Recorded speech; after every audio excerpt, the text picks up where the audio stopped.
नमस्कार दोस्तों, मैं ईश्वर साहू आपका फिर से स्वागत करता हूं टेक लाइट इंस्टीट्यूट के इस ऑनलाइन प्लेटफॉर्म पर। दशहरा नृत्य, ठीक है। तो दशहरा नृत्य को जो बैगा जनजाति द्वारा विशेष रूप में प्रसिद्ध है, इसे जनजातीय नृत्यों का द्वार कहा जाता है। क्या कहा जाता है? जनजातीय नृत्यों का द्वार कहा जाता है, ठीक है।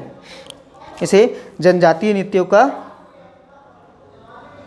द्वार कहा जाता है और यह एक प्रकार का आदि नृत्य है। मतलब अगर बोला जाए कि बैगा जनजाति में सबसे प्राचीन जो नृत्य बोला है वह क्या है? दशहरा नृत्य है, ठीक है।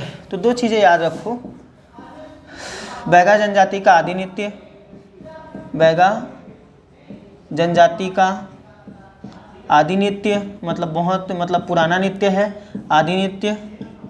और दूसरा मैटर याद रखो, जनजातीय नृत्यों का द्वार, जनजातीय नृत्यों का द्वार, ठीक है।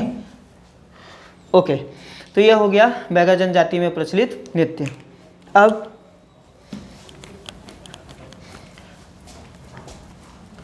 पहाड़ी कोरवा जनजाति में प्रचलित नृत्य के बारे में बता देता हूं।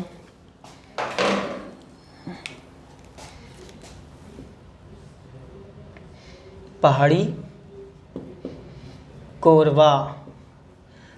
कोरवा में एक प्रचलित नृत्य है जिसका नाम है दमनच नृत्य। दमनच तो अपने नाम के अनुरूप ही जो विवाह के अवसर पर किया जाता है, ठीक है।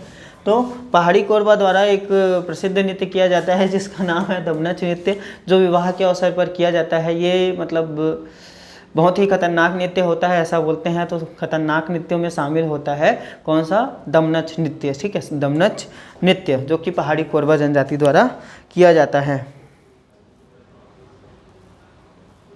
ठीक। और गोंड जनजाति द्वारा जैसे फाग नृत्य, ये तो कॉमन है। एक कोरकू जनजाति का मैं बताता हूँ आपको। कोरकू जनजाति,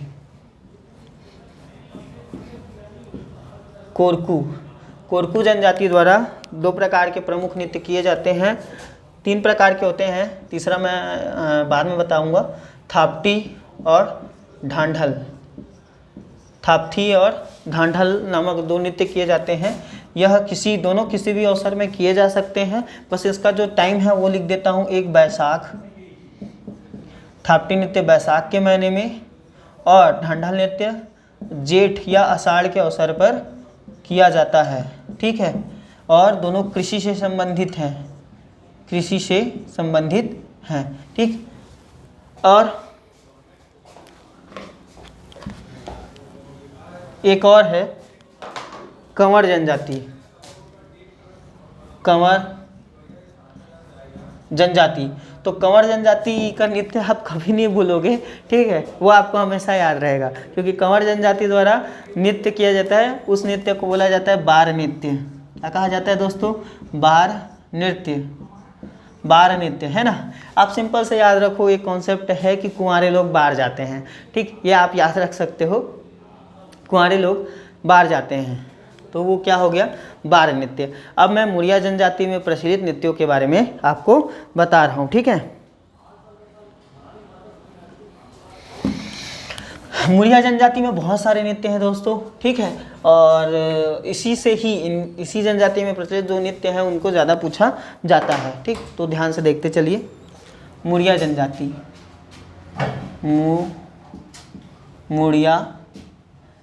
मुड़िया जनजाति में प्रचलित नृत्य, जैसे कि पहला कक्सार नृत्य। इसको कई बार जब मैं अबूझ माड़िया पढ़ा रहा था तब भी मैंने बोला कि कक्सार नृत्य होता है, ठीक है। यह कक्सार नृत्य किसके अंदर होता है? घोटुल के अंदर होता है, ठीक है। तो जो घोटुल के देवता होते हैं, जो घोटुल, जो कि क्या है? एक युवा गृह है। तो घोटुल के जो देवता होते हैं जिनका नाम है लिंगोपेन, तो घोटुल के देवता लिंगोपेन के सम्मान में कक्सार नृत्य का आयोजन किसी भी अवसर पर किया जाता है, ठीक है। इतना आप याद रखिए। कौन सा नृत्य? कक्सार नृत्य, कहाँ, घोटुल में किया जाता है। किसके सम्मान में किया जाता है, लिंगोपेन के सम्मान में किया जाता है। ठीक है, घोटुल का जो ऐसा माना जाता है, घोटुल नामक जो सारी प्रथा है, व्यवस्था है, वो लिंगोपेन ने इसकी शुरुआत की थी। ठीक है, अब दूसरा एबाल तोड़ नृत्य। ठीक, कलर चेंज कर देते हैं। एबाल तोड़ नृत्य, एबाल तोड़ नृत्य।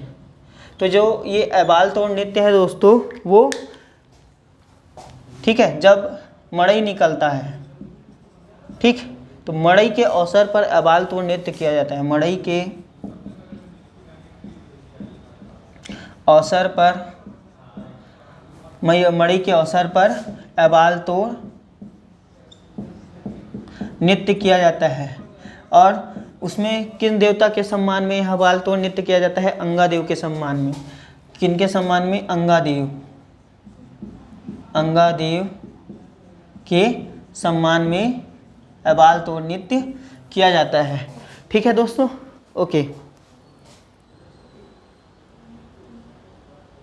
हुल्की पाटा नृत्य, हुल्की पाटा नृत्य जो है वो किसी भी अवसर पर किया जाता है।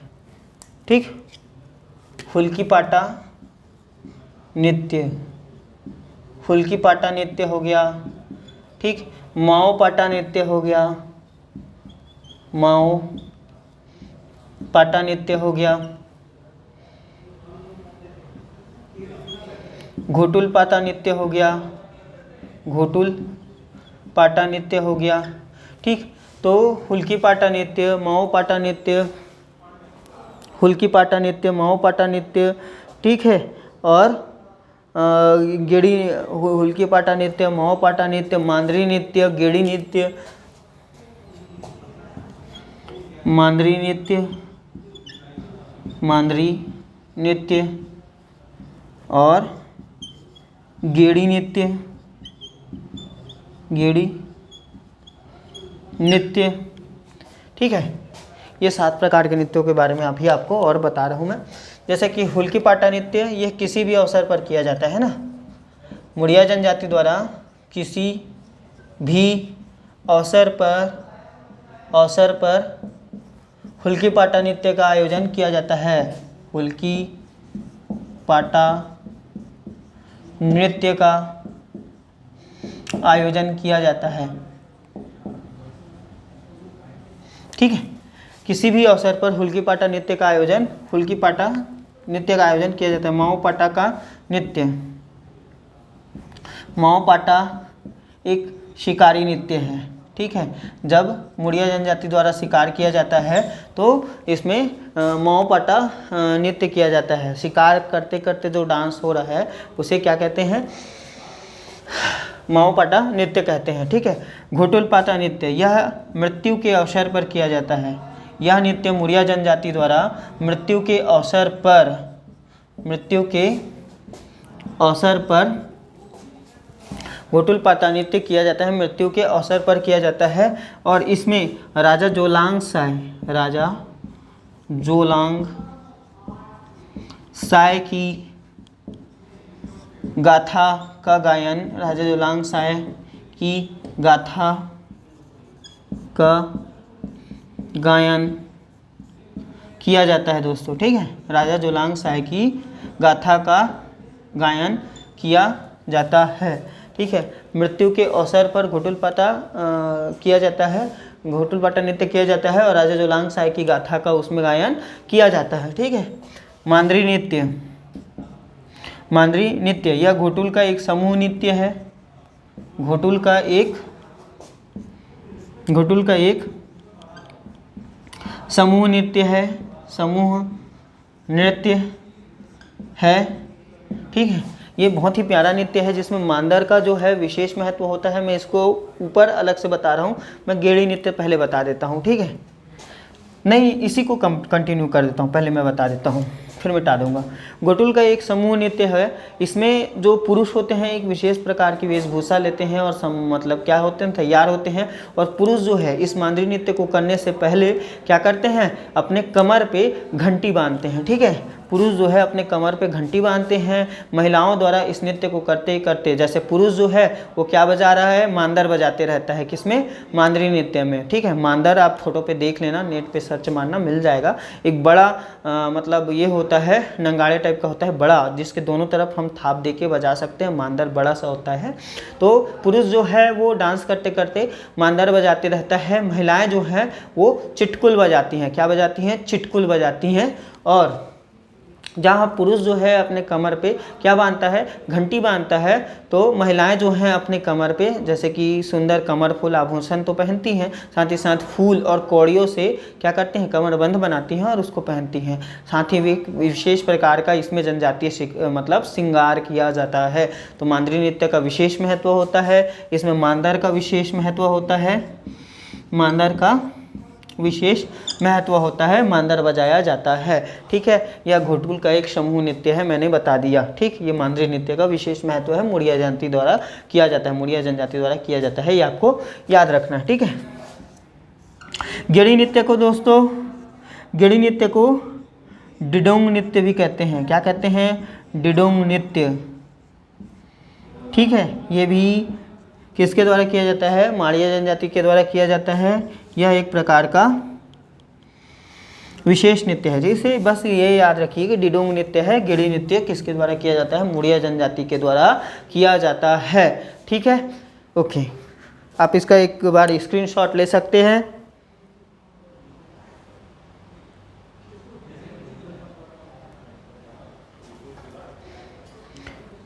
अब जो मैं गौड़ नृत्य के बारे में बताऊंगा वो भी इसी से मतलब माड़िया जनजाति से संबंधित है। ठीक है, उसका नाम है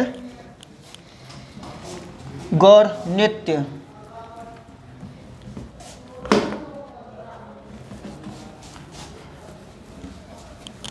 किस नृत्य के बारे में, दंडामी माड़िया में प्रचलित गौड़ नृत्य। दंडामी माड़िया, दंडामी माड़िया में प्रचलित किस नृत्य के बारे में, गौड़ नृत्य के बारे में, गौड़ नृत्य। ठीक है, इसे वेरियर एल्विन ने संसार का सुंदरतम नृत्य कहा है। वेरियर एल्विन ने गौड़ नृत्य को, इस गौड़ नृत्य को, गौड़ नृत्य को, गौड़ नृत्य को संसार का सर्वश्रेष्ठ नृत्य कहा है। सर्वश्रेष्ठ नृत्य कहा है। ठीक है, वेरियर एल्विन ने गौड़ नृत्य को संसार का सबसे सर्वश्रेष्ठ नृत्य कहा है। ठीक है, इसमें जो गौर पशु है, गौर पशु है, उसके शिकार का, उसके शिकार को नृत्य के माध्यम से, नृत्य के माध्यम से दर्शाया जाता है। ठीक है, मतलब गौर पशु के शिकार को नृत्य के माध्यम से क्या किया जाता है, दर्शाया जाता है, दर्शाया जाता है।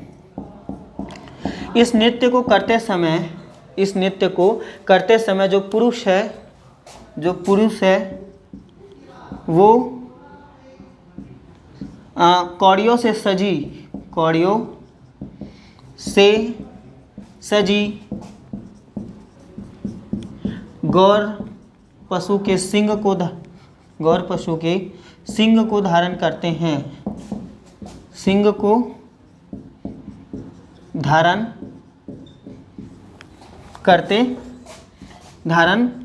करते हैं। ठीक है दोस्तों, तो दंडामी माड़िया से रिलेटेड एक गौड़ नृत्य। ठीक है, तो आज हमने बहुत सारे नृत्यों के बारे में पढ़ा। मैं कल की भी क्लास में आपको सारे जो नृत्य हैं उनके बारे में बताते हुए लोकनाट्य और लोकगीतों की तरफ लेके जाऊंगा और सारे कला और संस्कृति के बारे में आपको अच्छे से अवगत कराऊंगा। तो तब तक के लिए आज का क्लास यहीं समाप्त करता हूँ। धन्यवाद।